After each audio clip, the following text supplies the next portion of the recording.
This is a Variety Sports Network production. Now to your host. Hello, good evening, and welcome to the greatest day in baseball, the trade deadline, where dreams go to die. Hi, I'm Logan Stone. Welcome to the seventh inning stretch. With me here are my special guests, Brandon, BSN chair holder, CEO, Brandon Moore of the Five Hole, and then we have Ryan and Bill from BSing Sports. How are you guys doing? Good. How you doing? Going on?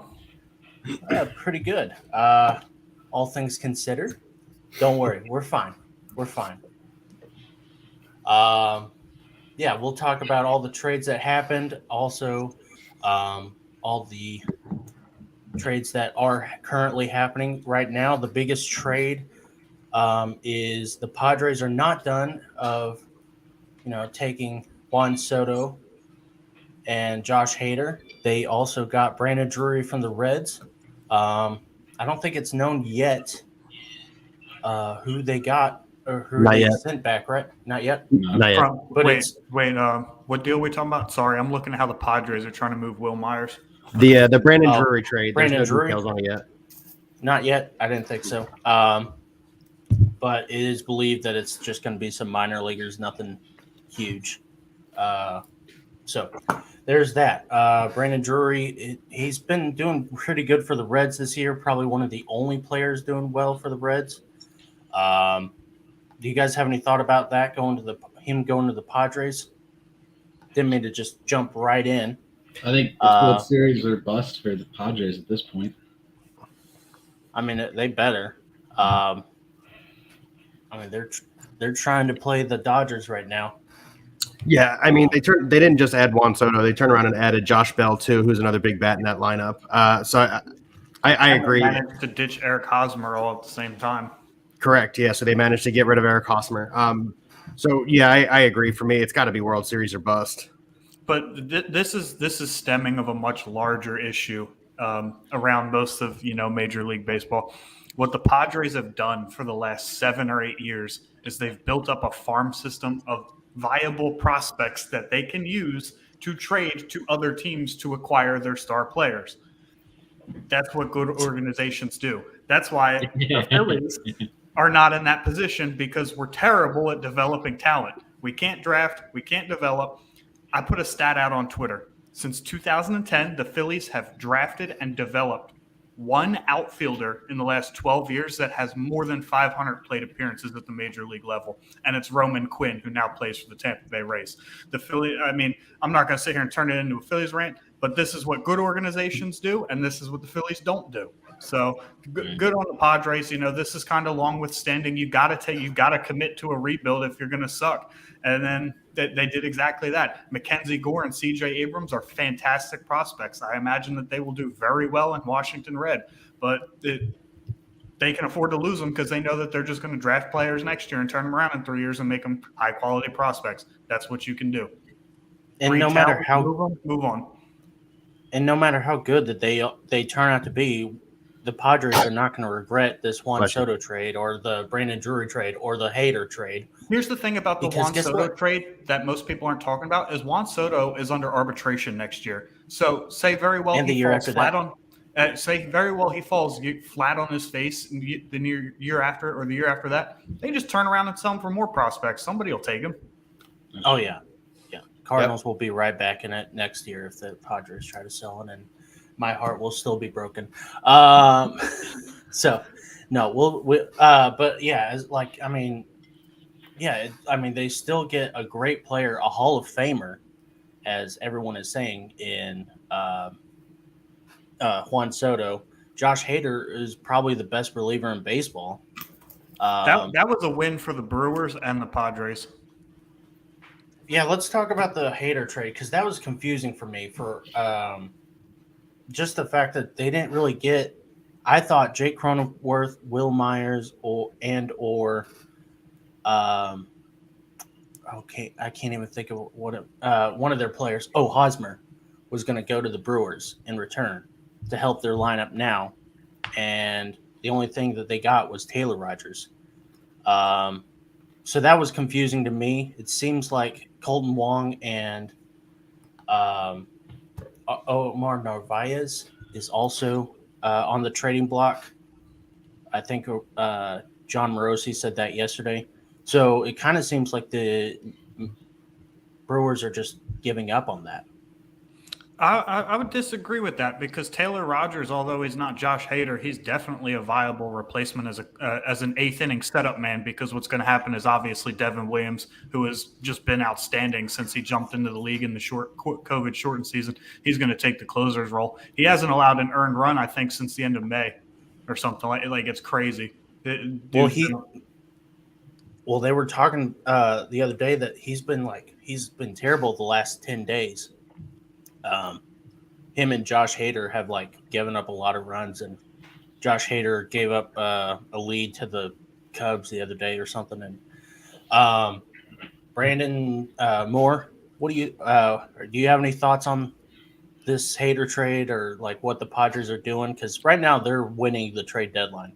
Padres also gave up Dinelson Lamet too. Which is big because if Lamet bounces back from Tommy John, he could be a huge rotation upgrade for them. Sorry, go ahead. I thought they hit it out of the park today and yesterday with the acquisitions that they got, getting Juan Soto, Bell, and then Ryan brought up a good point that good organizations bring up good farm that have good farm players. They bring them up, build them up, trade them off to get the players that what the Padres are doing. And I was gonna say whenever you got done talking about it, Ryan, but the Cardinals kind of do that a little bit too, but they tend to not know how to trade off their good prospect players to bring in the good players. They're very, very tied to their homegrown talent, which has worked for them. They've developed some good teams, but yep. But other than that, I didn't really have much of an input really on the trades today. Brandon Drury this year has a .335 on base percentage, .855 OPS, and a .128 OPS plus. 20 home runs, 59 RBIs. I'm curious how moving from the launching pad that is Great American Ballpark to the pitcher's park that is the friendly confines of Petco will affect those numbers. What is he, a lefty? No, he's Drury's a a righty. Man. Yeah, that's. His obviously his home run numbers are probably going to suffer, but I think he'd still have some good offense going in Petco. But I picture a very Adam Frazier-esque drop off, but that's just me. Yeah. Other than the Soto to the Padres news, or Bill, do you have any thoughts on the Soto news? It wasn't really a surprise that Soto got traded. We're over here in the East, obviously, so we knew that it was coming. We've obviously heard a lot of news about the Soto thing, as much like the rest of the nation. I'm a little surprised the Padres went all in the way they did, especially considering they're already one of the top two teams in the NL. But hey, like we already discussed, it's all or nothing at this point. They're chasing the Dodgers. So here we are. Yep. Yeah. Man, all signs point to the Giants selling right now, but I'm wondering what the holdoff on Rondon is because they just traded Kirk Casale to the Seattle Mariners. There was another trade too. The Giants was it Darren Ruff to the Mets. Yeah, for J.D. Davis and prospects. Yeah. Wow. Former Philly. The Giants are sellers. Clearly, they don't think that they can catch any of the current wild card teams, but they're holding on to Rodon. I did see that the Phillies are the top interest team in Rendon. I don't think it's likely. I think they bowed out when they gave Logan O'Hop to the Angels for Brandon Marsh. I just don't think that they have the firepower at this point. They've already traded 2 of their top 5 prospects, and 2 of them are untouchable. So that leaves them with just 1. Yeah. The whole Rodon thing is because he just reached his innings number that activated a player option for a second year. So, and the way that Rodon has been pitching, he's probably going to just bow out of that or opt out of his current contract right now and get a second one next season because everyone was worried about his shoulder. So, I mean, he's practically a rental right now. He has complete team control through next season. He's paid $22.5 million. He signed a 2-year, $44 million deal before this season started. He has complete team control through next year. Well, I know, but he just apparently, if he reached a certain amount of innings, he got a player option for next year, so he can opt out. No, it's a solidified season. I looked it up earlier when they first started it. Yeah. Oh, okay. So yeah, never mind then. Then oh my gosh, they need to trade him. Yeah. Like, just trade him for top prospects. Because if you look at all the other names on the block, you look at Syndergaard, you look at Evaldi, they don't have team control next year. If you're giving up the only guy that has control for multiple seasons, you can ask for gold. Yeah. I mean, package Peterson and Rodon up. I mean, that's something. I mean, I don't know. It's is there anything that is surprising to you guys? I think to me, something that kind of went under the radar is Trey Mancini going to the Astros. Yeah. Astros have had a good deadline too, as much as that pains me to say. They've had a very quiet but good deadline. Got Will Smith from the Braves, closer for the Braves. They got Christian Vasquez from the Red Sox. And, of course, Trey Mancini. Trey Mancini, obviously, Orioles' favorite. Comeback player. Do you have anything? Yeah. Home run derby runner-up, yeah. Like I said, I mean, the Astros had a very, very, very good, I think, surprising deadline. Not necessarily it's like the big name players they got, but players that they feel like are going to fit within their organization to improve them. I mean, they're in the probably weakest. Well, I wouldn't say weakest because the Central is pretty bad, the NL Central, but the AL West is pretty rough too. So I think it just solidifies them and separates them out from the crowd there with the moves that they made. More, do you have anything on it? What now? The Trey Mancini trade? No, I don't have anything. Okay. So Ryan? Yeah. So the I don't think it flew under the radar. I just think that it happened so late last night that people were more surprised by the Soto deal at 10:30 this morning. So like that was the big news of the day. But Trey Mancini has been, other than the year that he missed with cancer, obviously last year he was the 2021 comeback player of the AL, and there was obviously nobody who was going to take that from him at that point. So I don't think it necessarily flew under the radar, but it's obviously a great pickup for the Astros. As Ryan said, it pains us to say I'd much rather see somebody else in that division make a little bit of a run. The Mariners are playing really good ball right now. I'd like to see the Mariners make a run. But on that note, you got a couple of teams this year who can make the playoffs, regardless of the moves that they made at the deadline, that haven't made the playoffs in several years. The Phillies being one of them, haven't made the playoffs since 2011, and the Mariners since 2003? Yeah. Ryan? For me, Trey Mancini's a solid bat. He's got a lot of power. And he hits for like at least decent average. He's about 260 career hitter from what I remember, right? Maybe 258, somewhere in that neighborhood. But 268 this year, 270 career, 347 on base this year, and a 751 OPS with a 114 OPS plus. So pretty solid year. It's a solid pickup. It provides a little bit of power, like I said, and he provides a little bit of, flexibility defensively too, because he plays both corner outfield positions and first base as well. So it's a good pickup for the Astros. That's one of those like pieces that kind of put you over the top that nobody really talks about. Like you said, I think it did fly under the radar a little bit. Could have been the timing, could have been whatever, but could have been the Juan Soto thing. But yeah, I think that's a good move for the Astros. And it sucks because the one guy I wanted to see win a World Series due to his cancer, now went on the number one team that I never want to see win a World Series again. So I hate that the Orioles traded him, but it was the smart move. There was no way they were going to make the playoffs. But Trey Mancini, I'm excited for the Orioles next year. Hopefully they got a ton for Jorge Lopez too, which I'm surprised. You don't ever see 4 prospects get sold for a closer. That came out of left field for me. I don't know if it came out of because I thought he had like a couple years left before he was eligible for free agency. But yeah, that I don't even. Do you know who exactly they got back for? I did that- last night. I think I tweeted it out, but I've tweeted 100,000 times since then. So I'll just go look on ESPN's page and see if they have it. I think I have it actually on my saved photos.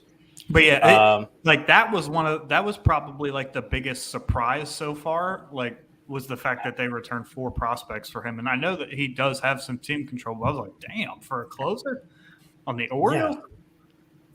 Yeah, I would have. And I'm surprised that the Twins are going after it like that. I would have liked to have seen the Orioles try and be buyers, ride that hot streak, kind of sit around and then maybe buy a piece or something. But I mean, they're still realistically a year or two away from being actual playoff contenders. So I think that in the ultimate was the right move. Yeah. I'm just going through the list of trades here real quick. We talked about the Darren Ruff one. We talked about the Brandon Drury one. Tyler Mahle from Cincinnati goes to Minnesota.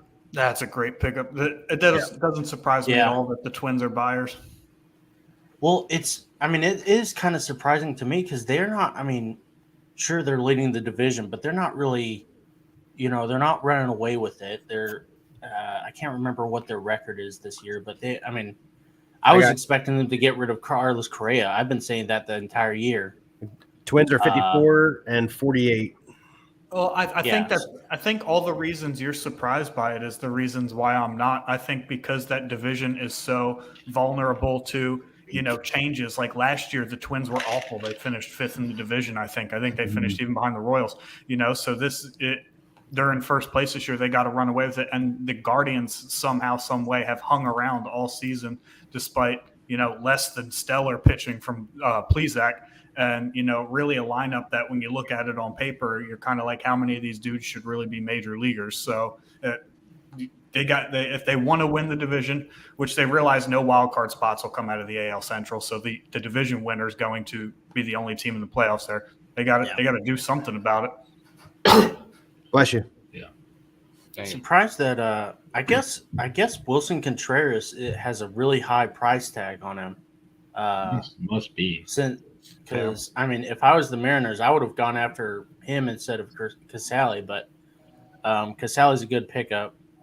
But I think a lot of teams just don't truly value the offensive side of catching. You can be a good team and just have like a decent, like a subpar hitting catcher, but he's great defensively. Like you can still be a good team. I just don't think a lot of teams super value that offensive aspect. And because it's so rare, it does drive the price tag up to a point where I think a lot of teams just won't pay for it. Moore, I see you smirking over there. What do you got to say? Yeah. Because of the talk that you, me, and Josh had last week. Ryan, Bill, just so you guys know, I have a pure hatred for Yadier Molina because he's not offensive. And he's just, an old man with his walker who can't run to first base, who can barely bend over behind the plate, and also doesn't produce offensively. And you know what? He might walk into Cooperstown one day. So on his walker. Having said that, I know that he's not known for being an offensive first ballot Hall of Famer. I know that Molina's not known for being a hitting catcher, but he has torched the Phillies every damn time he's come to Philadelphia. Has he? Every catcher torches the Phillies. Oh, that's true. Kurt Suzuki does. He's batting like 400 against the Phillies for his career, and Kurt Suzuki can't even hit his body weight. That's true. That is true. All right, fair enough. So speaking of the Phillies, is there anyone in particular that you guys are attached to that you think, or are the Phillies done this? I was kind of thinking that the Phillies were going to be in on Joey Gallo.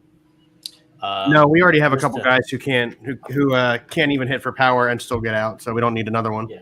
Is one of those guys Bryce Harper? No, Bryce Harper. No, like we got some salty fans in here. MV3. Let me tell you something. Go ahead, tell us something, and then I'll finish off. Gosh, back in 2019, I was wanting Bryce Harper so bad. It it was like the Cardinals, and then we had Nelly going to talk to Bryce Harper, and Bryce Harper was like, "Yeah, I'll sign with the Cardinals. I love the Cardinals." And then I'll Phillies tell you came what, in man.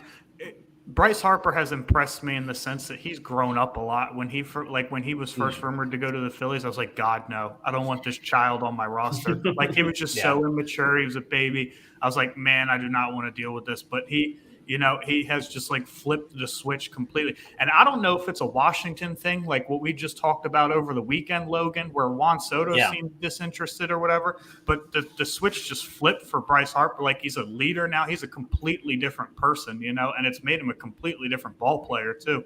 So at first I was kind of like, Jesus Christ, no. But now I was, obviously I love having him on the Phillies. Well, once you get the bag like Bryce Harper did, you start thinking, oh, I've got all the money I need. And so now all I want is to win. And this is the only way I know how to win right now. And he comes relatively like cheap that. at $26.7 million a season. So, oh, yeah. Because, that's $10 million less than Trout got. And Speaking of cheap, Austin Riley. Oh, well, yeah. Also Ronald Acuna Jr. The Braves. Yeah. So the Braves are paying through 2028 Ronald Acuna and Austin Riley a combined $38 million a season for the next 6 years. Oh, my gosh. And, I think I saw, it was, they're paying Matt Olson, Ozzie Albies. Olson only got $21 million a year. Yeah, and they're I think they said for, the next 10 years they're only paying, $200 million, $275 or something. Next. Yeah, Max Fried's the next one to get $20 million on that team. And again, between Acuna Jr., Austin Riley, and Max Fried, what do they all have in common? They were all drafted and developed by the Braves. Mm-hmm. The Braves system is perfect, probably. They got a great organization where players like Matt Olson will not even test free agency, because I guarantee he would make more money in free agency than he would with the current contract he has. And Austin Riley also, Dansby Swanson, I'm surprised they haven't locked him up. And, they get him for cheap, and then they're able to build around these guys, and it's pretty impressive. There's something to be said about winning culture, and I think that the Braves have had that culture for years and years and years. I know they went through a small drought there when the Phillies were the conquerors of the East, but other than that, it's been the Braves for the last 35 years out of that division. And it's just a winning culture. As Ryan pointed out, they can develop young talent, whereas other teams can't. And then they know when to let other guys go. They see value where it is needed. They obviously. It came out that they didn't want to let Freddie Freeman go. That was a whole debacle. But they replaced him a day and a half later with Matt Olson. So they have the ability to just a winning culture is contagious, and the entire clubhouse from top to bottom, from ownership all the way down to the minors, is just winning culture over there in Atlanta. And good for them. Alex Anthopoulos is going to be GM of the year again, probably. Yeah. He built a really great bullpen. He built a really great rotation. Actually, his rotation probably could be better. Soroka's been injured the entire season. Yeah, Soroka was supposed to be fantastic, and he can't seem to recover from that Achilles injury. Yeah, I thought he was supposed to be coming back in June, and then he was supposed to come back at the start of this year, and then they pushed it back to August, and then I think he's out for the year again. Yeah, they listed him as out for the year. Yeah, that's disappointing. Bless you again, Brandon. He's only 20. I was about to say, I think he's only 23 anyway, so what difference does it make? Yeah, Soroka was supposed to be the ace of that franchise, and then Max Fried had to step up. Saffold, do you have anything? His revival. Yeah. Saffold, do you have anything you want to add about this whole, trade deadline? Is there anything in particular you want to talk about? Not anymore with Soto going to San Diego. I was really, really hoping that the Cardinals were going to pull the trigger on him and get him. I feel like, and I know we would have lost some of the top prospects in the farm. I get that, but at the same time, you're looking at one of the greatest baseball players we're going to see for a while. It'd be hard. It's hard to. I tweeted it there, and I didn't tweet it, but I retweeted it from somebody. But it was talking about talent now versus talent, like basically like prospect talent. Like, oh, it could be the next person. Like, it could be the next superstar. It could be. You're going for proven talent rather than not sure talent. Right. Like, why not go get him? Kind of deal. I don't know. Just very disappointed so far, I guess, in the Cardinals outside of Quintana, he's going to help the Cardinals in the rotation, but I don't know. I think being a wild card team is the toughest because you gotta assess and analyze. Even take away Juan Soto. The Dodgers, the Padres, they're the elites of the NL. They were getting Tatis back anyway, so they were only going to get better. If you're a sitting wild card team, you really got to analyze, like, is it worth giving up youth for one guy that's probably not going to make us a World Series contender versus this roster anyway? And that's kind of where the Phillies are at this point. And like very early on when Shohei Ohtani was rumored to be shopped around and Phillies fans just went absolutely ballistic, I was like, I'm not giving up 5 prospects for this guy. We're more than a starting pitcher and a center fielder away from being a World Series contender. Why would I sell literally the entire rest of the farm for him? It just, right. So being like one of those fringe teams, it's like, it doesn't, I guess that's got to be, GM's toughest position. Like, how much are we in on this versus what do we want to give up for the future? Yeah, absolutely. I 100% agree with that. And I think I would imagine that's what Mozeliak is kind of looking at. Like, what can we do to improve the team without giving up, 5, 6, 7 of the top prospects in the farm system in Memphis and Springfield. And I don't know. I guess we'll just wait and see. We got an hour left. 59 minutes. Yeah. Yep. 59 minutes. It's been kind of quiet. Is there a team that you guys are surprised that has not really been participating? For me, it's the White Sox. I thought they should be at least. I've been saying this whole year they need to add. They just need to kind of a soft rebuild. I thought maybe Giolito should be traded. Tim Anderson, kind of. Josh Harrison for sure, and Jose Abreu. 1 or 2 of those guys needs to be traded just to get some prospects back because they have no depth whatsoever. And it's killing them because they're such an injury-prone team. Luis Robert, Eloy Jimenez. Some of those guys are really injury-prone, and they have nobody to back them up. The White Sox are one of those weird teams, right, where they were good at developing young talent in their organization, and then out of nowhere it went away. And I don't know if there was like a change in regime of ownership or the GM just completely – the new GM completely abolished everything they had going, which I find hard to believe. But almost out of nowhere, they kind of sort of fell off. And then last year they were good again. And then this year they're a 500 team at the deadline. So, as Ryan pointed out earlier, you're in a division that is weak. However, there's no wild card coming out of it. So they don't really surprise me as much not making any deals right now. If they are in a soft rebuild, it'll be in the offseason.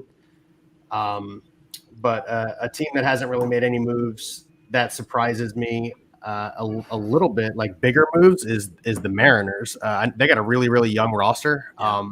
You'd think they'd want to add some kind of veteran help at the deadline, somebody who's been in a playoff run before, can like give them a little bit of guidance, get them pushed over that next little ledge. They're 12 games back on the Astros, but they're second in the wild card run. So, they've got an opportunity, and I think they should have pushed a little bit harder. That's just me. Yeah. Yeah, they got Luis Castillo, but had to give up 3 of their top 5 prospects and in return to that deal. But yeah, I think they just needed one like offensive guy, just maybe even a bullpen help or a bullpen guy to help solidify that team. Brandon, what were you saying? I just said I'm surprised that Tampa was as quiet as they were, and they really haven't made any moves. Like I said, mention a wild card spot, and it's going to be hard to catch the Yankees, but you're still competing in for a wild card spot, against some of the better teams in the AL, and most of those teams being in your division. you think you'd want to try to separate yourself from Boston and from Toronto. But I was surprised how quiet they were. They haven't really done too much. Yeah, I'm probably the most surprised about Tampa as well, especially because they generally do very well in toward the end of the season and into the postseason. Yeah. But I think as far as the White Sox go, what they need you can't acquire at the trade deadline, and it's La Russa to go find a different job.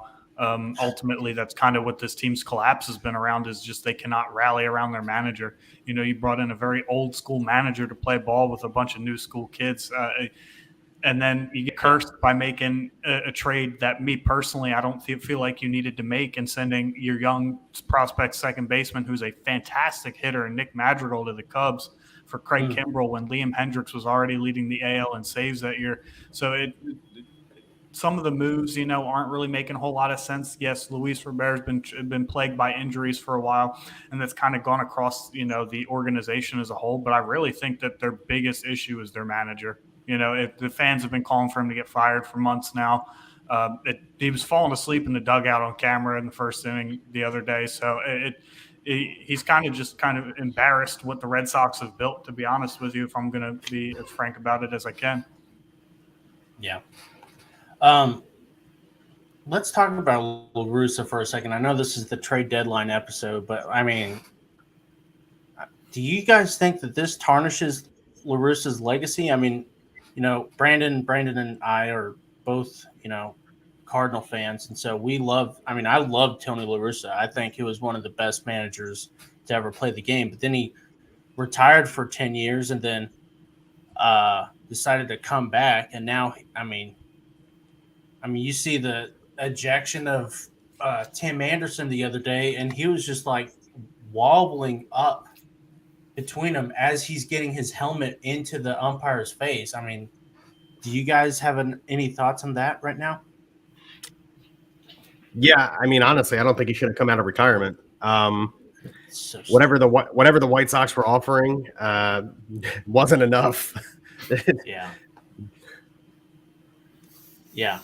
As for does it tarnish his previous history? I don't think so. He was always kind of a tough grit kind of manager. But as Ryan pointed out, you put that tough grit manager who managed all those really successful Cardinal teams in the mid 2000s on a brand new, fresh faced White Sox team in 2020. You needed to have expected that there was going to be some animosity as an ownership, as a management crew for the White Sox, and they, for whatever reason, have kind of sort of like just turned a blind eye at everything that's going on in the dugout, and I don't understand it. But again, if I'm Tony La Russa, I'm probably regretting coming out of retirement at this point. Outside of the money. Yeah. I don't think it tarnishes anything. I don't think it tarnishes what he's done in the past. Just because I know that they have had a decent team in Chicago, but I don't think they've really done anything to necessarily help La Russa at the same time. Like, they haven't got rid of any of the issues that are part of the team. They also haven't added to the team as well. I don't think they have, at least. Yeah, I mean, really, outside of Craig Kimbrell trade, they haven't done anything. But to be fair, I mean, with the White Sox heading in the direction that they were, they were in a full rebuild mode too. They just happened to get caught in the middle of a division that, as an entire, is also rebuilding in a sense too. So, I don't know. Maybe the White Sox were kind of overrated in the sense that we thought they had the most young talent on the team comparatively to the rest of the division, but I don't think it tarnishes La Russa's, history or anything, though. Although, I mean, the cheating scandal, the DUI, there's been a lot of stuff since 2017 that has come out to, haunt La Russa. So while I don't think his managerial tenure with the White Sox is going to tarnish his career, some stuff that has come out since he's taken the job has been a little interesting. Right. Yeah. I mean, the only thing that I think it hurts is like people are not going to remember, the last game Tony La Russa ever managed was, Game 7 of the 2011 World Series where he won it. And now the last thing that they're going to remember is him falling asleep during the 2022 regular season and just, it's just kind of like I don't know. He just seems like he's checked out. He kind of expected it to be easier, and it's not as easy as it used to be. And anyways, so Just that was a side different note I from wanted what- to talk. Just different from when he was a top tier manager. The game has changed so much since 2011, even, you know. And you could see early glimpses of it in 2011. It just, the game's too different. Mm-hmm.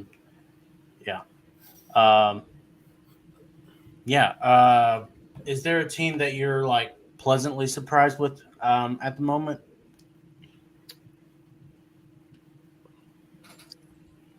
Besides the obvious. Well, yeah, the Padres, yeah. I mean, from a Philly standpoint, I'm happy they went out and got an actual real life closer. They've had bullpen struggles the entire year. They threw Knebel out of the closer's role, and since then they've been 38-15, Ryan. And then they go and they get a David Robertson from the Chicago Cubs, helping, like I said, a bullpen that had been struggling the entire season. So that's a pretty good pickup. That pleasantly surprised me. But what also surprised me was we've got 4 starters in our rotation. We've been running bullpen games every 5th day, and they did not go get a starter. They have 50 minutes to get it done, but at this point, they have not gotten it done, and that is surprising to me. Yeah. More Saffel, do you guys have anything? I got one thing. With how the Angels have been, are you guys kind of surprised that nobody has actually gone out and looked for a trade for Shani Otani? I don't think the Angels were ever actually going to trade Shohei Ohtani. I think the rumor came out to see who would kick the tires and what the offer would be if the tires were kicked. But I don't think there was ever Any Mike indication? Mike Trout at one time in the game, at one time in his career, was the best player in baseball. I don't believe that's the case anymore, and the Angels need to sell tickets. So Shohei Ohtani is their ticket guy. He's putting fans in the stands. So again, I think it was rumored, but they were just like waiting for somebody to kick the tires and seeing what the offer would have been if somebody had kicked the tires. I don't think there was ever actually a time where Shohei Ohtani was on the trade block.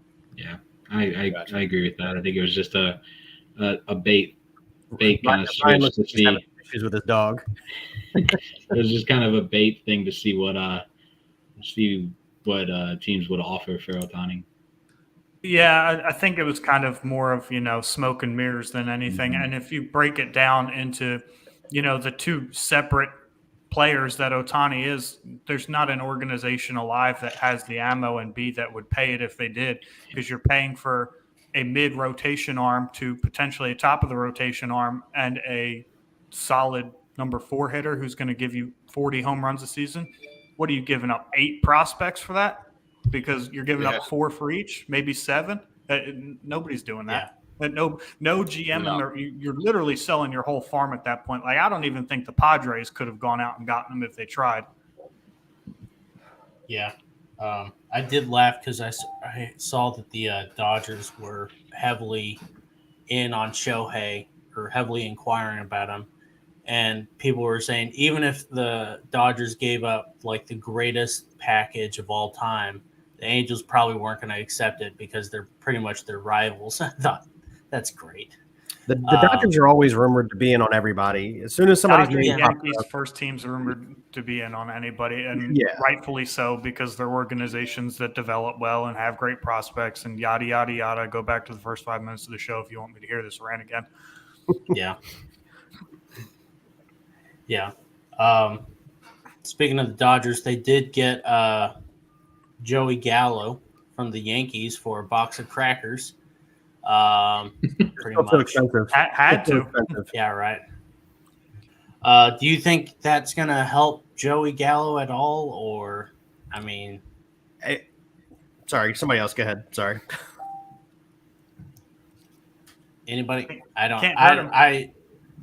Yeah, I just got a little text update that said Trevor Rosenthal is traded to the Brewers. So the Brewers have added Trevor Rosenthal, Matt Bush, and Taylor Rogers to replace Josh Hader. Yeah, those are easy good replacements for Hader. And to Nelson Lamet when he comes back next season. Easy money. Good job, Brewers. In a division that, no offense, Cardinals fans, they're going to win. We're used to it. They should. Yeah. Like, let's be honest. The Cardinals haven't done anything to this point to actually challenge the Brewers. So No. Unless they go get Rondon and Jock. And Which I thought the Cardinals were going to be a lot more active than what they are. We always think that. Instead of just getting JoJo Romero and you know what, dude? You talk crap on JoJo Romero. I hated that trade as much as you guys probably did. He's not even going to be on Major League roster. He's already sent him to the minors. Well, trading for Edmundo Sosa gave us 6 middle infielders on the MLB roster at the time. I was like, what in the world? And I was like, Edmundo Sosa doesn't even hit. Even understand that trade whenever I saw it. It's okay. The Cardinals are supposed to be good in 2026, and by the time 2026 comes around, we're going to be great in 2023, or 2030, and then in 2030, it's going to come, and we're going to be like, no, just you wait. We got this really great prospect. He's supposed to be the greatest fucking player of all fucking time. It's fine. It's fine. I'm fine. It's fine. The Cardinals always do this to me, and I'm always surprised every year. I'm always surprised, like, oh, the Cardinals, hey, they're in on this guy. They're going to get this guy. And then someone else comes in and swoops in. I mean, last year was Scherzer. I thought for sure Scherzer was going home, man. Oh, You could I would have put all my money on the fact that Max Scherzer was like, yep, I'm going home. Yeah. I like this little comment over here. It says, my Cards dropped the ball and Arenado is pissed. That's an interesting thing to think about. What we just brought up the other day. The Cardinals need to get off their fucking asses, or they're gonna lose. They're gonna lose Arenado. That second comment ties into what I was talking about. I think it's a done deal. Arenado's gone in the offseason. He's not coming back. So I was that's what I was trying to bring up. Is Arenado's gone in the offseason. Yeah. The Dodgers are gonna. I think he was giving them this kind of chance to see if they were going to get anything, and I think they're kind of shit the bed with it. Well, I said this before, and I don't know if I told you this, Ryan, but I said, if the Cardinals get Juan Soto, there's no chance in hell that Arenado leaves. We talked about that on the show. Yeah, and now that they missed out on Soto, they need to get people. They can't just be satisfied with Jose Quintana or whatever his name is. They need to go out and get an actual starting pitcher who is great, not just a 4 or 5 guy. They need a number 1 guy. Listen, I love Adam Wainwright. I love what Miles Michaelis is doing, but they are not it. You need to get a Shane Bieber. You need to get a Pablo Lopez. You need to get a Noah Syndergaard. You need to get Carlos Rodon. You need to get anyone. And unless, I am very disappointed to trade that for Bieber for a year. Yeah, right. I would sell the farm for Shane Bieber in a heartbeat. Yeah. But, yes, I am disappointed that the Cardinals did not get Juan Soto. But I am going to be very pissed if it's 6 o'clock and the Cardinals end up getting nothing else and whenever they had so much needs and in the division that is frankly the easiest division to play in this year. And that's saying something because there's the AL Central and the AL West. You have to be in, especially when you've been promising for 10 fucking years that 2022 is going to be, your year. 2017 is going to be your year. 2015 is going to be your year. I'm so sick of, and I know this is not Cardinals Chronicles. I'm sorry. I don't mean to get, I'm angry that this is turning out to be another trade deadline where the Cardinals just sit on their fucking asses and do jack shit. And then they always act like, oh, we were about to get Juan Soto. We were about to get Joey Gallo. We were about to get Max Scherzer. We were about to get Trey Turner. And then they were like, oh, but we just couldn't possibly get rid of Jordan Walker. We couldn't possibly get rid of Colby Rasmus. By the way, 2007, I heard that the Florida Marlins were about to give the Cardinals Miguel Cabrera, who is arguably the best player in the 2000s, aside from Albert fucking Pujols, who was going to be on the Cardinals roster, and they didn't want to get rid of Colby fucking Rasmus. Colby Rasmus. I You can guys see remember that you're Colby about Rasmus? a half to 2/3 of a bottle already prepped for this speech. So it looks like we've had this for a long time coming. Oh my That gosh. looks like And you I'm started just- right at about the time Soto got traded to the Padres. Oh my gosh, and it's just killing me. And it's just like, the Cardinals always talk about their winning organization, and then they have stupid fans who want to act like, oh, you can't win every year. And it's like, are you kidding me? You haven't won in 10 years. You haven't won in 11 years. Yeah. You gotta step up to the plate, guys. I mean, this is Winning a I wild don't card wanna game have another doesn't mean drought. anything. Yeah. Anyways, this is not Cardinals Chronicles. I'm done with No, the Cardinals. Logan, right now. I think you speak for a lot of Cardinals fans right now. And it's just the frustration of every time there's a big name player, Yeah. from Harper to Machado to Scherzer to now Soto, like the Cardinals have always been there, but they just can't seem to let go of their farm. Like they don't want to let go of the farm. Oh, we're going to be good in 4 years. Yeah, but we don't want to wait 4 years. You can copy and paste the We've been same argument to Phillies Yeah, to fans. the Phillies, so we're not super mad. Outside of Harper, the last big name we got was Roy Halladay, Right. Yeah. and we won And the Yankee- exactly the 0 Yan- World Series with Roy Halladay. God Mhm. bless his soul. But Yeah. The Yankees were that way for the longest time. Also, there are some teams that are just, they have really great traditions and a long history of winning, and then they just shit the bed and they're just afraid to sell prospects. Prospects are exactly what the name is. Prospects. They have the ability to be good, but not, they could just not pan out. I mean, I know the Cardinals have a shit ton, and I know you just said that the Phillies had a lot of players that they wanted to, that they were high on, and then they just fizzled out. Yeah. Anyways. outside of pitching, really the Phillies struggle to develop anything. If you think about, kind of after that World Series team fizzled out, not too many homegrown players, succeeded with the Phillies. It's unfortunate, and that's just kind of why they've sucked for years. But Yeah. This makes you feel any better really quick. The Padres actually announced the Soto Bell trade during their game against the Rockies today. Yo, did you hear about the Christian Vasquez Red Sox to the Astros trade? He was in the middle of BP with the Red Sox and got told to go move to the other dugout. Yeah. That's ridiculous. I hate that. He found out from the reporters, and then he got pulled away by some executive. And I hate when players How do find out like reporters that. have the information before the players do? Like, it's just stuff like that that's so crazy. Heck, Yeah, I thought something like that would have happened with Soto whenever the Cardinals were in Washington this past weekend. Yeah. Yeah, you were talking about teams that surprised you here at the deadline. One team that has surprised me is a team that I thought for sure would be selling way more than they are, the Miami Marlins.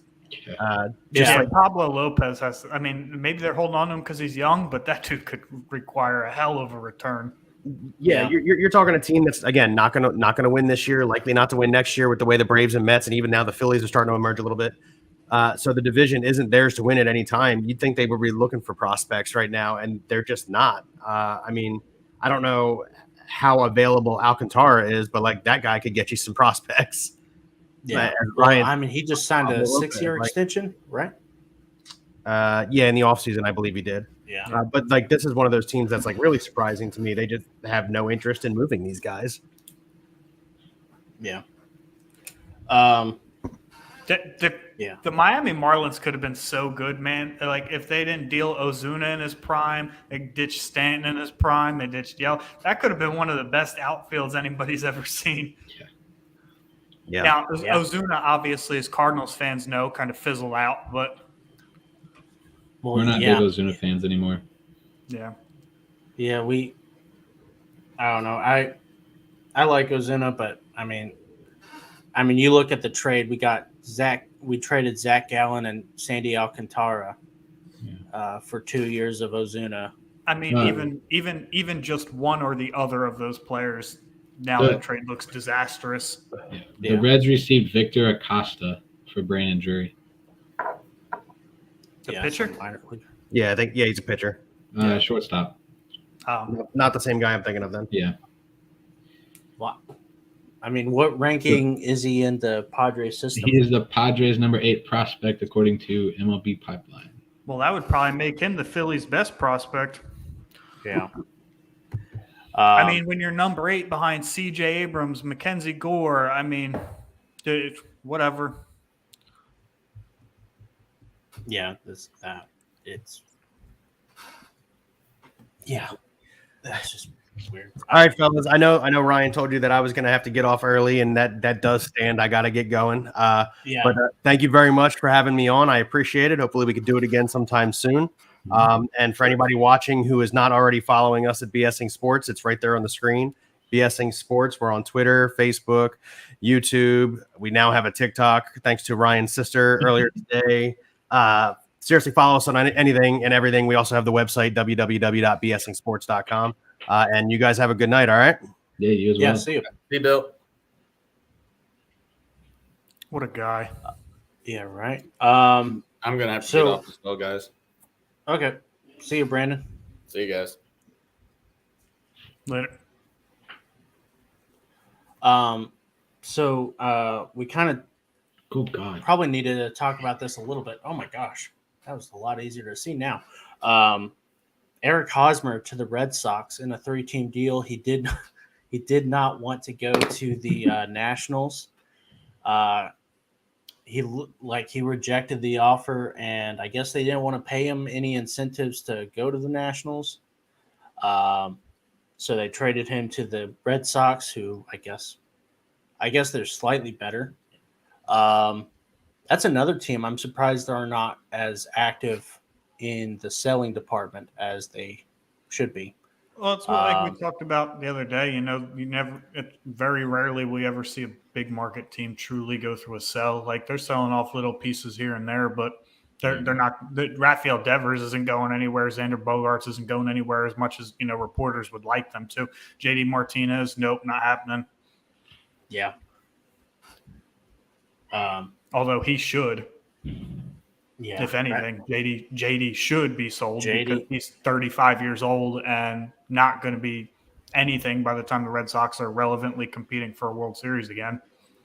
Yeah, I'm still surprised that Xander is not traded. I know that last week they said he's not going anywhere, but I mean, he's going to clearly opt out of his contract in the offseason, and so it's just surprising to me. Yeah, something Brandon? for you.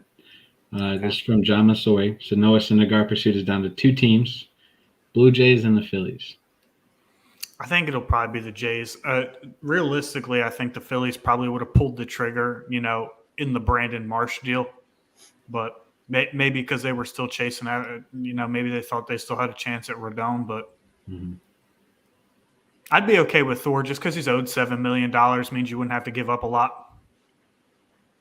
Yeah. It's a high price tag for somebody. It's going to be a 1-year rental anyway. So. Oh my gosh. Bob Nightingale is saying that the asking price for starters, Carlos Rodon, Tyler Mahle is off the table, but Noah Syndergaard remains sky high. Rival team executives say, with some contenders already bowing out of the bidding and staying out of it. That's kind of worrying for everyone. I don't know why Noah Syndergaard. You said for Rodon or for Thor? Both. Carlos Rodon and Noah Syndergaard remain sky high. Their price tag. So that's interesting. I don't know why Syndergaard's would be so high. I mean, he's got a 3.83 ERA, but that's nothing, to command a super high price about, especially on a 1-year deal. Yeah. So baseball trade values are new friends. They are talking about the Padres and Reds deal for Brandon Drury. They said that the Padres overpaid had a minor overpay because Victor Acosta was worth $2.4 million, and Brandon Drewer was worth 5.6. Okay, then. It's surprising. Minor underpay by San Diego. Can't believe they messed up. No, I'm kidding. Yeah, is there a player that you guys are thinking needs to go like before the deadline in 30 minutes? I mean, given the state of the team, Noah Syndergaard needs to go. I mean, really anybody that's like on a final, like the final year of their contract or whatever, and your team is just not already in a wild card run, like they got to go. Yeah. Surprised Nelson Cruz hasn't had any trade rumors. That's one guy for me. Wilson Contreras. Yeah, Wilson Contreras. He's probably going to go at like right at the buzzer beater. Well, he's in the lineup tonight, so for right now, at least. Yeah. Yeah. Tyler O'Neill is not in the lineup for the Cardinals, though. Oh, I wish he would get traded. He has left upper leg cramps. That dude's He's a giving me monster. cramps. One of my good buddies is a Cardinals fan too, and they might not be the greatest outfield in the world, but between Tyler O'Neill and Harrison Bader, they would absolutely win a physique competition between a bunch of MLB players and them. Shit. Those guys are brick shit houses, man. Yeah. I don't think Tyler O'Neill has a pair of baseball pants that fit him properly. Oh gosh. Looks like me trying to get in skinny jeans. Yeah, that's probably right. Yeah. Uh-oh. Dodgers trade Jake Lamb to Seattle. Return not yet known. 30 minutes. Jake Lamb has kind of been under the radar for the last couple of years. And Seattle Mariners reportedly acquire Matthew Boyd from the Tigers. That's like 2 years overdue. Like Matthew Boyd should have been traded years ago. Yeah, that's a good pickup for the Mariners, I think. I think in that ballpark it is. I mean, Matthew Boyd's biggest issue is he gets plagued by the long ball. But, I mean, he played in Detroit, but still, I mean, Seattle's just as equally friendly for pitchers. So, yeah, that's pretty big. Mariners are actually, I mean, they're coming out of the trade deadline pretty good now. I feel like they finally feel like they're not going to blow it in the second half and go 20 games under 500 like they've done the last 3 years. Yeah. Gosh. Luke Voigt, C.J. Abrams, Robert Hassel the third, James Wood, Mackenzie Gore, and Jarlin Susana. Susana's going to be pretty good, man, on top of Gore and obviously Abrams being the big prospects there. Hassel's pretty good too, but I really like Susana. Yeah. Man. That's going to I'm probably the only person on the face of the earth that actually thinks Washington did okay in that deal, but I'm surprised that they attached Bell to the Soto. Yeah, especially when it was Corbin pretty much the whole time up until today. Well, I think they, after not Corbin's last start, but the start before last, because he didn't even get out of the first inning. Corbin's been such a massive disappointment since he signed over there. Yeah. They, I think ever since then they were like, oh yeah, we can't trade Corbin. It's going to tremendously diminish this team or this Corbin's going to be value, one of those guys that they'll have to offload for salary purposes. Yeah. So, yeah, that's disappointing, but it's whatever. It is what it is. The Cardinals will get Trey Turner next year, and if they don't, I will massacre. Speaking of that whole scenario, if you're the Padres, there's no way you're going to be able to afford the team that they have now in 2 years. There's no way you'd be able to keep Tatis and Machado and Soto and Hader and who was a pitcher? They just signed a pitcher to a pretty decent deal too. At Musgrove, they just signed Yeah. at $20 million a year. There's no Yeah. way you're gonna be able to keep that, and Bell. Like, there's no way you're gonna be able to keep all those guys together. Well, So Bell, I don't think they're gonna try to re-sign him Yeah. after next year. So But Well, what's I the mean, chance Tatis, of Soto? Tatis is only going to make $24 million a year for the next 9-10 years or so. Mhm. So he's really not that It's not expensive. bad. yeah, I mean, like I think Ryan said earlier, if Soto fizzles out, then they can trade him next year, or they can just let him go in free agency and I really don't think it's an unrealistic possibility that they Keep keep all three. Juan Soto until the 2024 deadline when he's going to become a free agent and then just turn around and deal him again. yeah. Just for the simple reason of who knows what they're going to be paying by then. I mean, Musgrove's at $20 million a year, Machado's at $30 million, for Tatis is at $24 million, and this is a team that's trying to offload Will Myers and successfully offloaded Eric Hosmer already for the simple fact that they just don't want to go over the luxury tax. So, Right. Orioles add Brett Phillips to their roster. dude, I was so sad to see the Rays let him go. Yeah, like, right. I'm not a Rays fan at all, but Brett Phillips seemed like he brought some real good energy to that team. Yeah. This is 25 seconds ago. I don't know how true this is, but it's per John Heyman. Okay. The Yankees have been in discussion with the Marlins about trading for pitcher Pablo Lopez. You know what? I was going to say the Yankees surprised me too. Not that they have too many holes to fill, but you figure they would have gotten another big name arm by now. That's because they just got Frankie Montas. Yeah, I So- thought for sure. Well, that was a strange deal to me because I know Oakland wasn't going to be able to afford him in 2 years, but the Yankees gave up a haul for him. They gave up their 1, 2, and 4 pitching prospects in the organization, I think, for him, on top of an infielder. That was quite a substantial price to pay for him.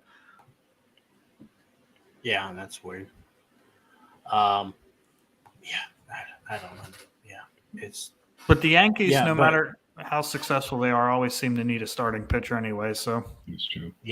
because they have I don't know what it is, but no matter what, they always have an injury problem. But man, that would be a heck of a lineup with Garrett Cole, Frankie Montas, and Pablo Lopez. Jameson Tyone too, who's an underrated pitcher, in my opinion. Not the Tyone greatest, was but never panned out in Pittsburgh, but yeah. Let's see. Twins, I mean, we Cardinals, could- and Phillies all showing interest in Rich Hill. Oh God.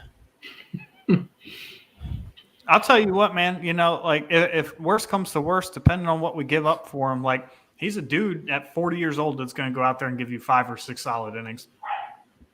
Yeah, we've had that John Lester J Happ trade before. So Hey, don't get me started on J.A. Happ, okay? We had him for a lot longer than you guys did. did you? I don't Yeah, he know. was a Phillies prospect. Oh, was it? Oh, that's right. Oh gosh, Yeah, and then we sent him packing. J Happ. Oh my gosh. Oh, it's looking like it's turning into a J Happ John Lester year. So that's good. I'm not surprised. It's been the last 3 years. It's been that way. 22 minutes till the trade deadline.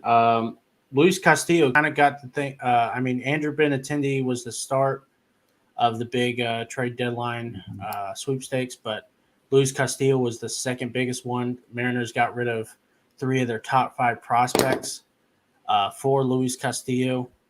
Probably the best pitcher to come to be on the trading block.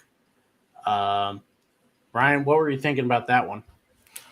Yeah, I agree with the fact that he was probably the best pitcher on the trade block.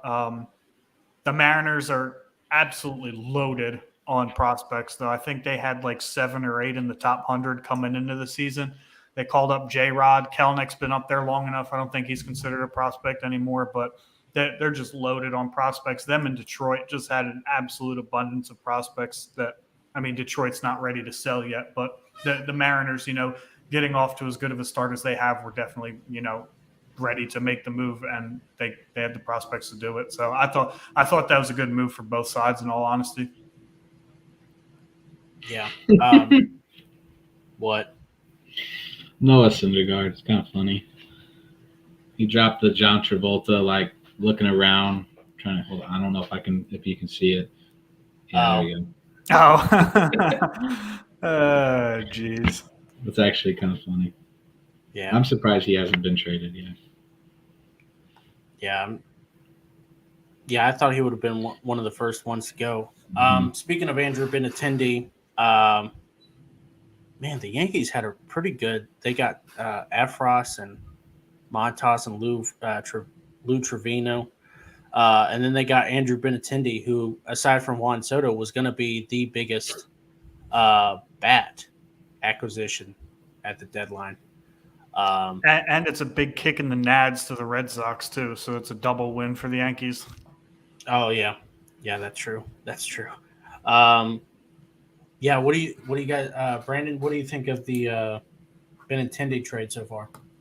I thought it was overall, I think it was a good one for the Yankees at least, and they kind of solidified spot that they were missing.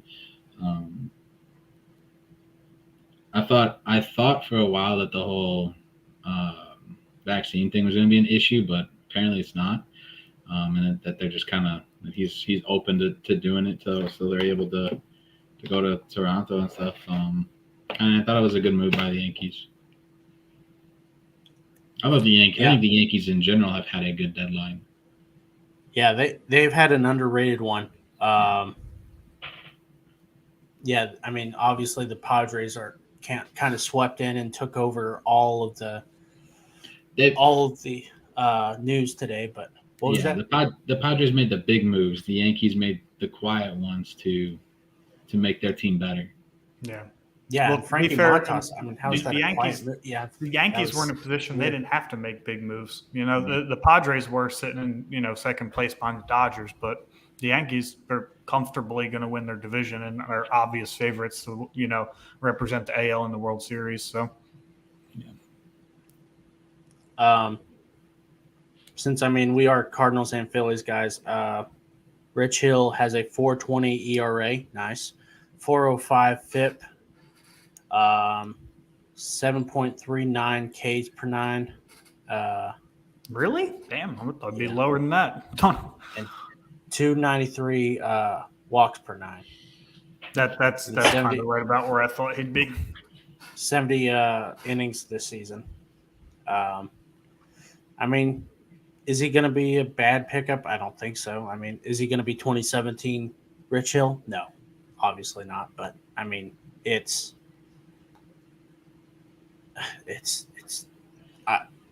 still dumpster diving for me. I don't think he's as good as some of the other pitchers out there, and they're just going to get him for cheap and act like they know what they're doing. So, as a Phillies, realistically, I'd be okay with Rich Hill just because we're not dying for top level arms. Wheeler and Nola are two arguably top. At least top 10, maybe top 7 or 8, in the NL Cy Young race. So we're not dying for a 1 and a 2. We're dying for a number 5 because we just put our number 5 guy on the 60-day DL. So we've been running bullpen games every 5th day, realistically, for the last 2 months. We're just dying for somebody that's going to go 5 innings every 5th day. Yeah. Before our bullpen gets totally shot come September. Yeah. A team that we haven't talked about is the Colorado Rockies. They have a couple guys that I think would be interesting to pick up. Chad Kuhl being one of them, Alex Colomé, their Daniel first baseman, Bard. who's Bard. Just signed a 2-year extension with them for whatever reason. Yeah, that's the whole thing. Hey, I want to suck for 2 more years. Yeah, right. When you do well, when you pitch well in that ballpark, of course the Rockies have to keep you. And then CJ Cron, haven't heard anything about CJ Cron. I thought he was going to be a lock to get traded. Especially with how fast he started the season, I thought for sure they were going to tag him and bag him. Yeah, but it's not looking like it. 15 minutes left in the deadline. Really, I'm guessing we're not going to hear anything for about 15 minutes. Uh, Noah Syndergaard to the Phillies from the Wow. Angels for Mickey Moniak. Is that how you say it? Moniak, yeah. Moniak. Michael Fulmer just got dealt to the Twins. Holy crap.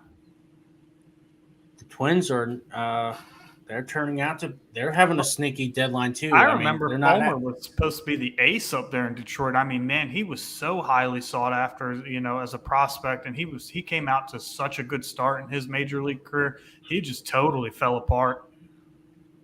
Yeah. Yeah. The only thing is really Lopez- funny, really quick. Yeah. Mike Rizzo, so the Nationals GM, flashing his World Series ring right after trading Juan Soto to the Padres. Like, it's no big deal. Like, it's just Juan Soto. Like, it's no big deal. Yeah.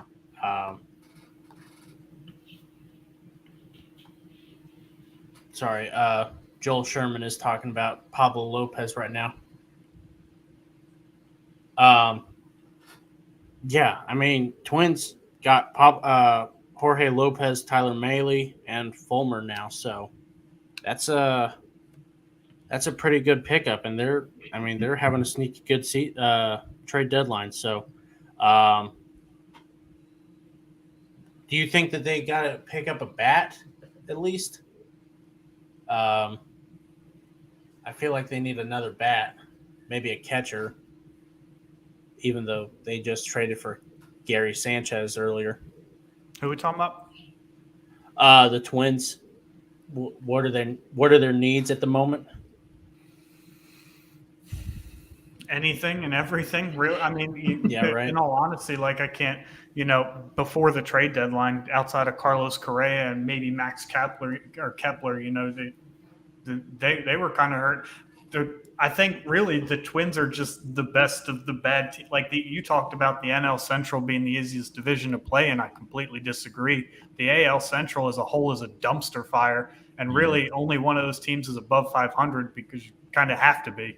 Not because any of those teams are actually 500 teams. If you just took away divisions altogether, they'd probably be 5 of the bottom 8 teams in the MLB easy. Yeah, it's. I think the AL Central. I think that, for the Twins, go ahead and be all in because there's no guarantee next year you won't place 4th or 5th. Yeah, I mean, especially with the Tigers now, they're not really good, but next year they're probably going to be somewhat in it. And another on the same note, the Royals, they were rumored to trade Salvador Perez. They were looking to trade for Whit Merrifield, Michael A. Taylor, and Nicky Lopez, I think it was. And the only player that they've been able to get rid of is Benintendi, and that's kind of surprising to me that they haven't been able to get rid of at least Merrifield or Salvador Perez. Where did you see that the Phillies got Noah Syndergaard? I actually just looking and trying to find that again, and I ran across one that said he's going to be the Blue Jays. Let me try to find it again. Because I saw like maybe 30 minutes ago that they gave up on Syndergaard. This was just like. I haven't seen anything on Noah Syndergaard yet. Yeah, hold on. You gotta look on the blue check marks. Yeah. So, St. Louis Cardinals clubhouse manager Mark Walsh just pulled Ollie Marmol off the field and into the clubhouse while he was meeting with fans. Okay, Ken Rosenthal is saying that Phillies are close to on Syndergaard.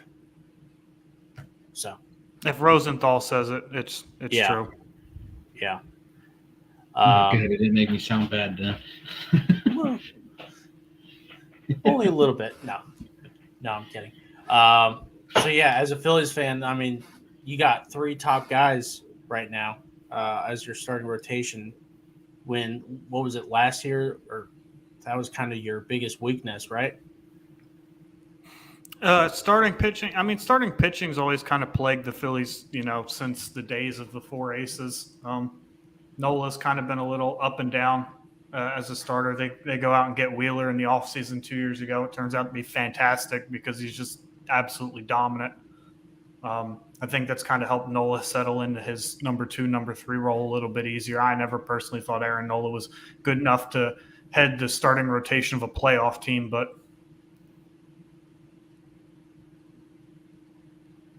Yeah. Yeah, that's yeah.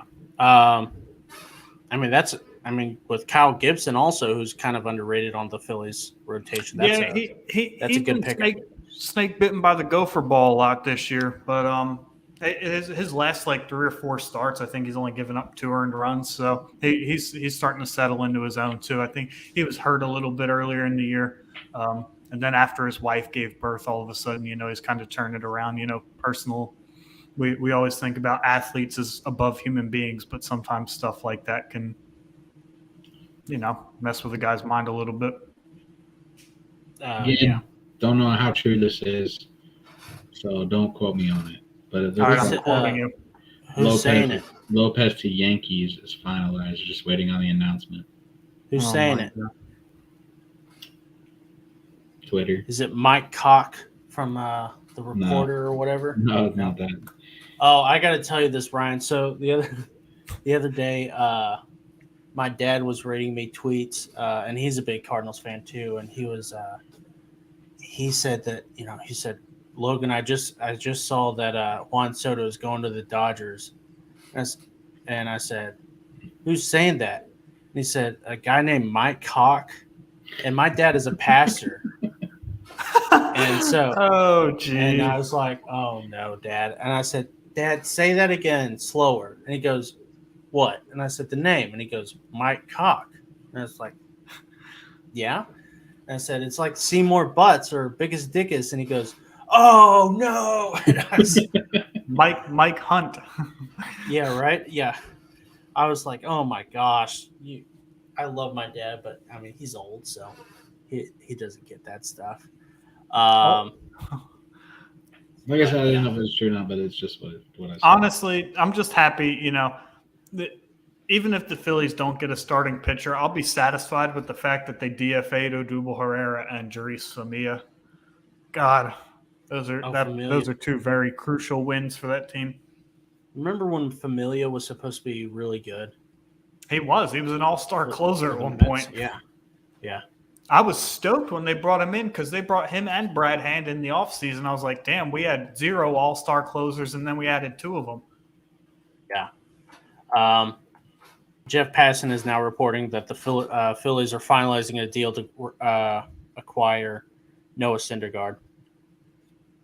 Telling it ESPN. So yeah, it looks like it's a Mickey done deal now. And a second prospect. What? Jason Stark. In the Phillies deal? Yeah. Wait, Mickey, what? It just says Mickey Moniak and a second prospect to the Angels for Noah Syndergaard. Yeah. Jason Stark from The Athletic. Those are 2 very valid sources. Yeah. Yeah, so that's one big piece. And the Tigers received right-handed pitcher Sawyer Gibson Long from the Twins for Michael Fulmer. Have you seen that video of who is it? The 2019 NL wild card, Milwaukee Brewers versus the Nationals, and like the Soto coming in and taking the lead from the Brewers, and so now like Hader, everyone in that play where the Nationals took the lead, Hader, Soto, and I can't remember who the right fielder is.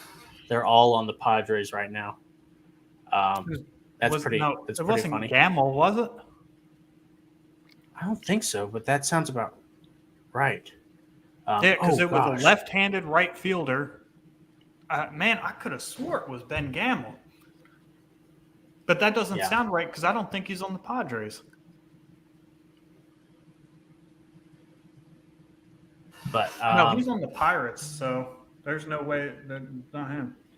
So here's part of the Giants burst trade for Rosenthal. The Giants are getting Tristan Peters, an outfielder. He's number 19 on the MLB I was about to say Peters is a good prospect. prospect list. He's Is hitting it for Rodon? no, for Rosenthal in the Rosenthal trade. breaking news: Cardinals, according to Ken Rosenthal, Cardinals acquiring Jordan Montgomery from the Yankees. Solid pickup. Yeah, You probably won't think so because it's not a big name, but it's a solid pickup. I like Montgomery a lot. yeah. I mean, he's a good player, but He's one of those dudes that'll probably do a shit ton better not being in New York. yeah, that's true. But yeah, that's a good pickup. That's probably going to be it for the Cardinals. And Moselak's going to think he's going to pat himself on the back and think, "Oh my gosh, I did such a good job today." So yeah. Anyways, so yeah, we are 5 minutes away from the deadline. Philly's got to be done. I'm satisfied. Yeah, Aaron Nola, Zach Wheeler, Kyle Gibson, Ranger Suarez, underrated pitcher, by the way. And he's young too. Yeah, and Noah Syndergaard. They need to take him off this phantom pitch count, though. I'm so tired of him going 6 innings and only throwing 80 pitches, and then they give him the hook. That shit gets real irritating, especially when you're throwing bullpen games every 5th day. Yeah. Yeah, I mean, that's something. The Blue Jays have not made a big splash yet, and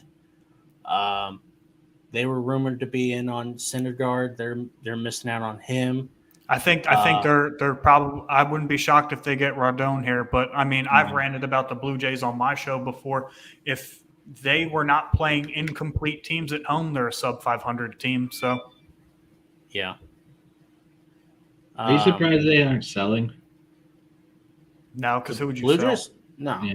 No, they have to be all in. I mean, their entire team is like under 23 years old. So who would you sell? Yeah. Yeah, because you're not getting rid of Vlad or Bo.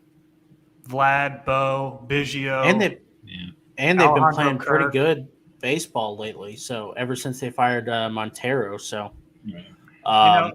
there have been 3 managerial firings in the season, and the Phillies have had something to do with all 3 of them. They swept the Angels in L.A. Madden got fired. The Phillies fired Joe Girardi, and then in the middle of the Phillies series in Toronto, they fired Montoya.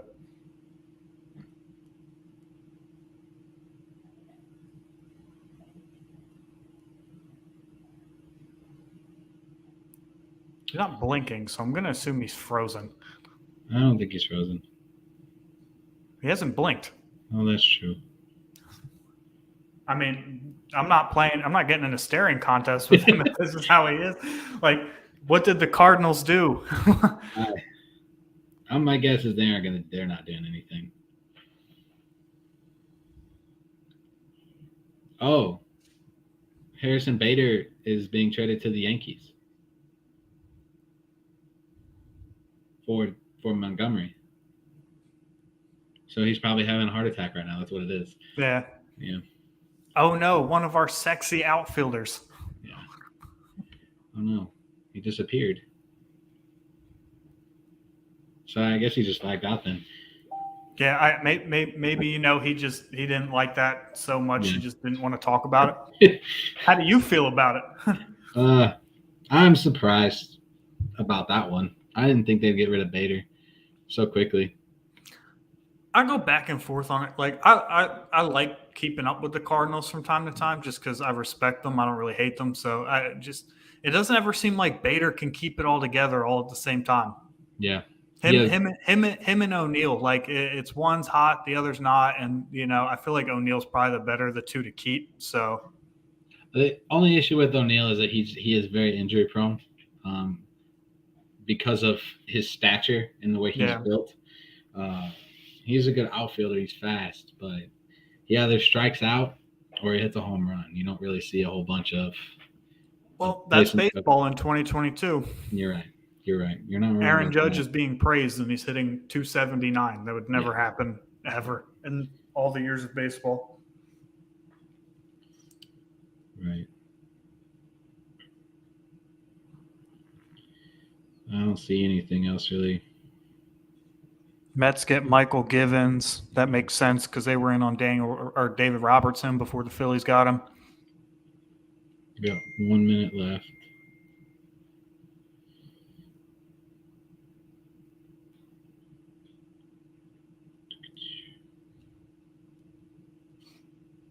Well, it's up now. It's 5 o'clock. Dude, this tweet from Bob Nightingale cracks me up. Like, I love when people say stuff like this. The Padres have traded 5 of their top 11 prospects today. In return, they will reach the postseason for the first time in a full season since 2006 while going for their first World Series title in franchise history. Man, if there is anything that I can guarantee you, it's the MLB playoffs. Nothing's guaranteed. Right. No, yeah. I mean, hell, there's a chance that they might not even make the playoffs still. You never know who's going to. This whole Juan Soto thing might just throw the whole chemistry of the Padres completely off. They're getting Juan Soto and Tatis back. It might throw everything completely off, and then it might just fall apart too. I mean, that's what I was on a show live with Logan Friday, I think it was. It was some other day or whatever. It might have been Sunday. I don't know. I don't have a job, so my days of the week kind of just anyway. I was on a show with him, and I was like, man, Juan Soto, like, I think any team that buys him is immediately overpaying just for the simple fact that if you watch him play baseball this year, he looks like half the time he'd rather be bagging groceries at Walmart. Like, he just does not look like he wants to play baseball. And if he carries that attitude with him to the next organization that he goes to, in this case, it's the San Diego Padres, like, that's going to really, rile some veterans up, particularly Machado, who is a much more vocal veteran. He definitely seems to have that clubhouse on lock. I mean, if you look at last year when Fernando Tatis was arguing with an umpire and Machado shouted at him in the dugout, that's the type of veteran leadership that they needed or that they have. And oh my gosh, let me tell you something. I am no longer – I'm sorry, I don't mean to interrupt you, but let me tell you something. I have hated Harrison Bader since day fucking one and his golden fucking locks. I'm so sick and tired of his mediocre offense. And then every Cardinal fan be like, oh, but he's so great defensively and he's got great hair. No. And now I was just telling him, like, I was not really ever in on Bader. So Bader sucks. And no one understands this. And it fucking pisses me off. And listen, John Mozeliak just did me a solid. I don't hate him as much as I did 5 minutes ago right now. And this just means the Yankees cleared a spot for Pablo Lopez, though. Probably. But I'm okay a with it. rotation spot for Montez. Oh my gosh. I think the kick in the balls with the Phillies deal, though, is Syndergaard was slated to start today. And the Phillies are running a bullpen game today. So if they could have gotten this deal done, 5 hours earlier, that kind of would have been cool. Right. Not an hour before first pitch, but. Whit Merrifield has been traded to the Blue Jays. Dude, that's so long overdue. Whit Merrifield is probably the most underrated player in baseball. That dude is a fantastic hitter and plays literally every position. It's about 4 years too late. I don't know what the Royals were doing holding on to him for so long. So it's kind of funny because a couple of weeks ago, Whit Merrifield and Benintendi were not able to go to Toronto to play because of the vaccination thing. And now, so it sounds like they just were not wanting to get vaccinated for the Royals. Yeah. Because it said that when Merrifield he doesn't have vaccine. But I'm sure he's going to. I mean, no, he's just going he to has sit to. out half the games for the rest of the year. He just stays at home, and then I mean, I guess that's fine too. But whatever. But yeah, I mean, that's great. Let me tell you something. This deadline is now the greatest deadline I've ever seen. Goodbye, Man, Harrison Bader. That is such It's a been change nice of attitude knowing from you, Logan. Huh? That is What was such that? a change of attitude from you. Let me tell you something. So there are two players I do not like on the Cardinals. It's Harrison Bader and Yadier Molina.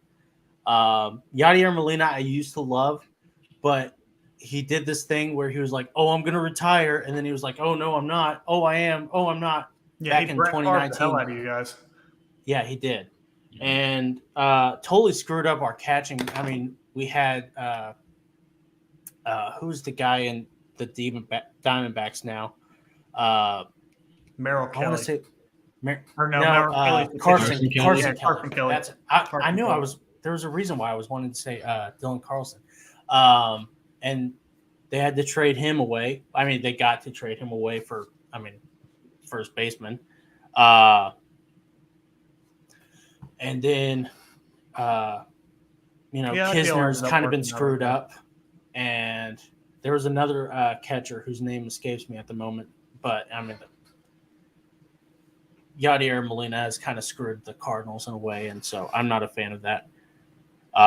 Cubs not trading Contreras and Happ. Rangers not trading Matt Moore. So those are surprising so far right now.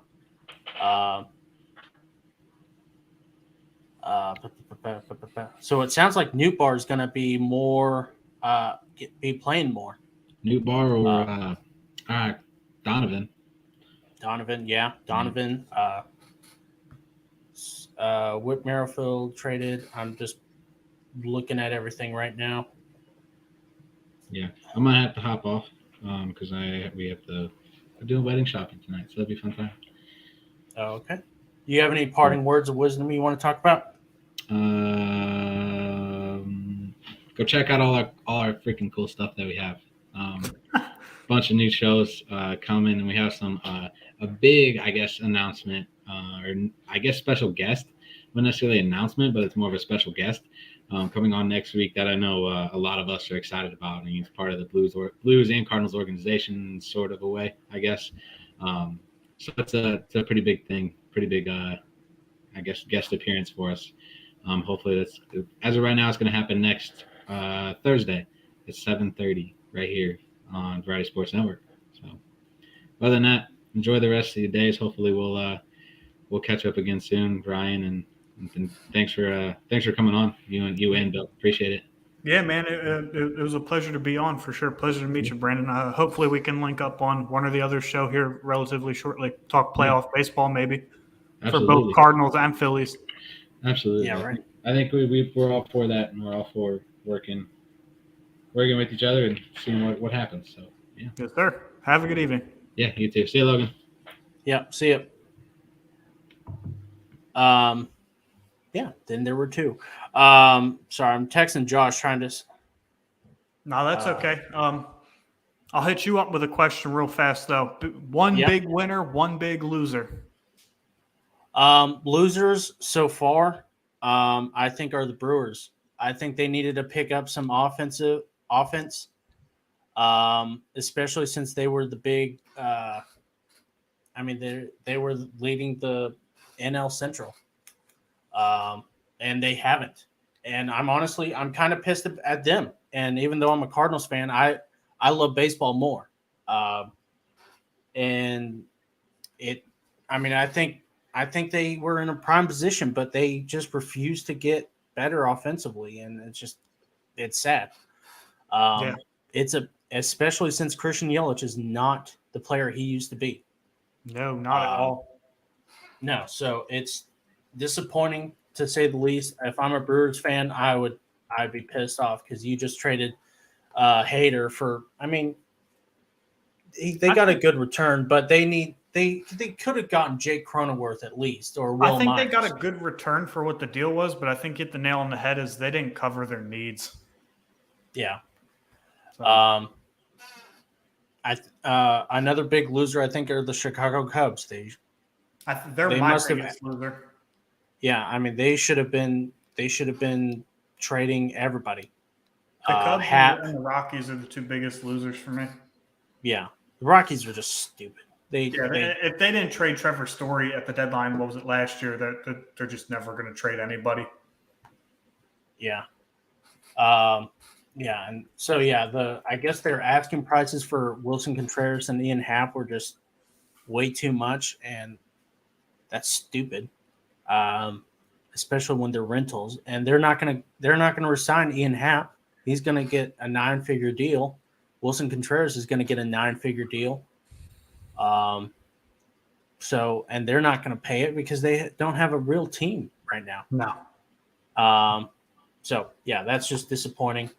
It's amazing when you look. The Nationals won the World Series in 19, the Royals won it in 15, and the Cubs won it in 16. Yeah, And on the calendar, that's not that long ago. But you look at the state of those franchises now, you would think that was generations ago. Here's a big one. Raisel Iglesias has been traded to the Braves. God, dude, I hate Yeah. Alex Anthopoulos so much, man. Right when you think that the Braves can't get any better in the bullpen department, they just do. I think it's just insanely aggravating that Ronald Acuna tears his ACL. They're like 2 games over 500 at the deadline, and then they make a bunch of crap moves and go and win the World Series. Yeah. And then they get they got Eddie Rosario and Jorge Soler, Yeah, who and you're were like, having bad whatever. seasons. And then Yeah. Soler hits a ball in game 3 that still hasn't come down. Yeah. I mean, yeah, in game 6 too. I mean, game 6, that was the big one. Oh my gosh, yeah. And those things, man. The Astros are quite famous for giving up some long home runs in the postseason. I know you as a Cardinals fan are very well, aware of that. It was funny because I was in Houston just a couple of days ago, and I was wearing a Cardinals shirt, and it's Stan Musial, Ozzy, Bob Gibson, and they're walking, and it looks like the Beatles Abbey Road, and it's pretty fun. It's a good shirt, but someone said, "Oh man, you can't be wearing that shirt here in Houston," and I said, "Why?" And they go, "You might get." I mean, Houston Astro fans are still mad about the Albert Pujols home run in 2005, and I'm like, really?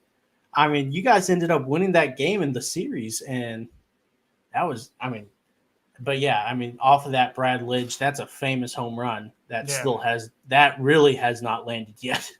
But yeah, that's a. Yeah, but yeah, that the Matt Stairs one against the Dodgers in 2008 in the NLDS was a pretty good one too, or CS.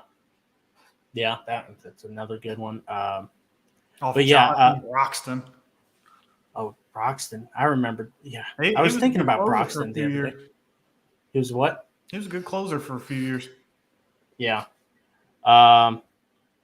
Let's see. Tucker Davidson and Jesse Chavez. Really? That's it? For Raisel Iglesias. Well, Anthopoulos probably convinced them that they're going to be top 10 prospects in their organization, so go for it. Yeah. But yeah. I don't know. I guess the big winners really are the Padres, just because they got Josh Bell, Juan Soto, and Hader. But I think the Yankees had a really great. Even the Twins. The Twins had a sneaky one. I think a lot of teams won this deadline. Like I touched on before, I don't think just buyers can win. Like I think the Nationals got some very good cornerstone pieces for their franchise, because if you factor in what they got last year with Scherzer and Turner, they acquired Keibert Ruiz. They got now a starting pitcher that could potentially become an ace, Mackenzie Gore. They got a shortstop to replace Turner. Yeah. Carlos Rodon and Jock Peterson are staying with the Giants. That's a little weird. I feel like they were getting rid of everyone else, and then they just kind of. If they had just stood pat at the deadline, I'd have been like, all right, whatever, that's fine. But like, it looked like they were selling, so I was like, okay, yeah. I mean, it seemed like a lot of these guys or a lot of these teams were asking a whole bunch for these pitchers. Like even the rentals. Yeah, a lot of the rental guys were like the prices. I wonder if that's because if you look at, outside of Soto, if you look at the trade market as a whole this year, it's not nearly as strong as it's been, in the last few years. Yeah, or maybe maybe teams are anticipating some wild free agency or something like that. I don't know. I would have to look at, the pending free agents and see what's going on there. But yeah, I agree. This trade deadline, like the asking prices were high. A lot of teams didn't do nearly as much as I thought they would. Yeah, it's a little bit disappointing. I don't know if there's really been. I mean, aside from the Soto one, typically by this time there's that big trade that happens that came in right after or right before the buzzer, and then. But it's looking like it's about wrapped up. I mean, the last big one was Raisel Iglesias to the Braves, and that's a big one. Braves fans got especially because they dealt Will Smith. Yeah, they dumped Will Smith and they just turn over good bullpen pieces. Yeah. Yeah. Oh my gosh. Iglesias owed rest of $10 million salary this season and $16 million annually from 23 to 25. So I guess the Angels just wanted to dump that salary. Yeah. Man, yeah. dude, they're gonna have to find a way to get rid of Anthony Rendon. Yeah, I mean, I don't know. And it's kind of the same thing for me because I was talking about this yesterday. I said there's no way that Ohtani gets traded. And I guarantee that in the offseason, they're going to try to trade Trout. They can't. It's a two-way no movement clause. Yeah, but it's the same thing as Bryce Harper's contract. They're locked in unless the Angels cut Trout directly and eat all of that money for the next 10 years. Yeah. But with the way Trout has been and Anthony Rendon, it'd be stupid to let Ohtani go. Well, Trout can still ball. Trout can play. Yeah. He'll have to work around that back condition they talk about he has, for the rest of his career, which, carrying the Angels for a decade does sound like a very tragic back injury. But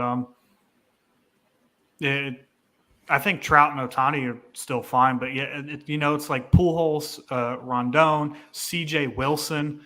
Anytime that they try and make a big offseason splash, it really just they can't. They just miss every time. Yeah, C.J. Wilson, man. That was a big bust. Josh Hamilton. Yeah, and they just put the money in the wrong parts, it seems like. But I feel like they're trying to catch these guys that have these good 1-year streaks and then make it look like today's overpay is tomorrow's underpay. And then these dudes are just one-hit wonders and they never pan out again.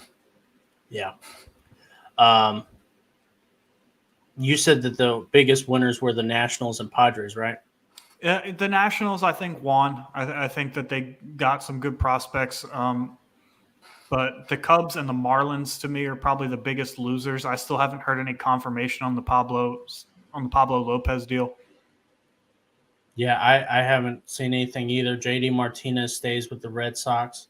The Red Sox, I would say that there's probably more losers than winners in this trade deadline, if that makes any sense. Like the Red Sox are losers. Red Sox. The Giants are losers.